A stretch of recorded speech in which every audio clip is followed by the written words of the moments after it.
Pourquoi les énergies et les émotions négatives seraient nécessairement néfastes pour sa croissance personnelle, négatives et apporteraient même des problèmes de santé? Je m'explique. En regardant sur YouTube, sur des chaînes anglo-saxonnes principalement, j'ai vu des choses super intéressantes qui expliquaient, et je l'ai expérimenté physiquement après, et même avant, qui expliquait que, par exemple, il y avait un pouvoir de la colère, il y avait un pouvoir de la tristesse, il y avait le pouvoir de la rage, et que ne vouloir que des émotions positives dans sa vie, c'était négatif. Par contre, accepter que certaines émotions négatives puissent être en fait positives, c'était plus un esprit. C'est un peu comme l'alimentation. Lorsqu'on mange équilibré, on mange de la viande et des légumes normalement.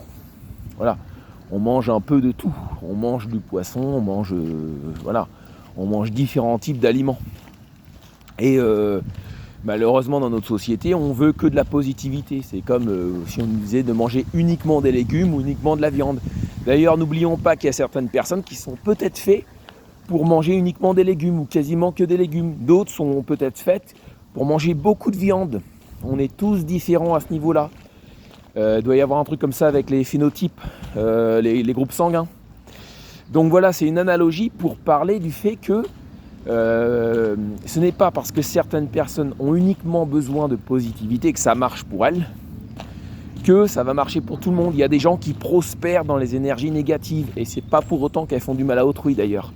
Il y a des gens qui aiment la tension, en un mot, en deux mots, plus loin, tension, qui aiment les situations difficiles, et c'est là-dedans qu'elles prospèrent et qu'elles deviennent créatives et qu'elles montrent tout leur potentiel. Donc par exemple, quand on parle du pouvoir de la rage, de la haine, de la colère, on va vous dire c'est pas bien d'avoir la haine. Limite c'est anti-religieux.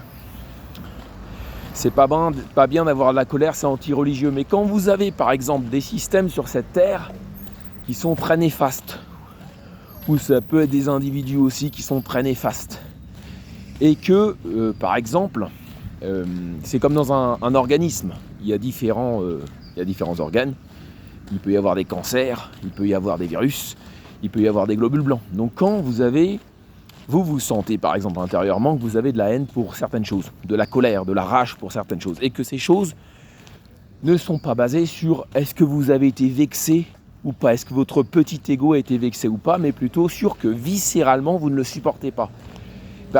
Ça, c'est génétique quasiment. Donc, lorsque vous acceptez cette rage, cette colère, vous acceptez ce qui a été mis en vous. Ce qui a été mis en vous et ce qui, en fait, permet votre croissance personnelle. Donc, par exemple, vous avez dans le monde des choses que vous ne supportez pas. Eh bien, si vous acceptez que vous ne les supportez pas, cette haine, cette rage peut to empower you, c'est-à-dire que ça peut vous rendre puissant. Pourquoi ? Parce que ça fait partie de votre nourriture psychique. C'est-à-dire c'est quelque chose qui vous passionne. Lorsque vous acceptez dans le monde ce qui vous donne de la force, ce qui vous donne envie d'aider les gens, ce qui vous passionne, mais que vous acceptez aussi ce que vous détestez profondément, viscéralement, quasiment au-delà de votre expérience de vie sur cette terre, alors vous acceptez l'intégralité des parties de votre être. Donc, vous gagnez en force. Donc voilà, c'est une vidéo juste pour dire qu'on nous bassine avec des trucs simplistes en nous disant d'un côté, il faut être positif, ou d'un côté machin, et peut-être qu'en fait, c'est comme l'alimentation, il faut être omnivore et trouver chacun d'entre nous quel est le régime énergétique qui nous correspond. Est-ce qu'on est plus à fonctionner avec la lumière ou avec les ténèbres ? Quel est le pourcentage ? Et ce régime il peut évoluer au fur et à mesure de la vie. De même avec la tristesse. Parfois, ressentir et accepter sa tristesse peut être un fuel. Avoir un coup de blues sur le monde en se disant le monde est absolument immonde et se dire voilà comment je peux prospérer là-dedans, ça peut être bien plus énergisant que d'avoir de la fausse positivité.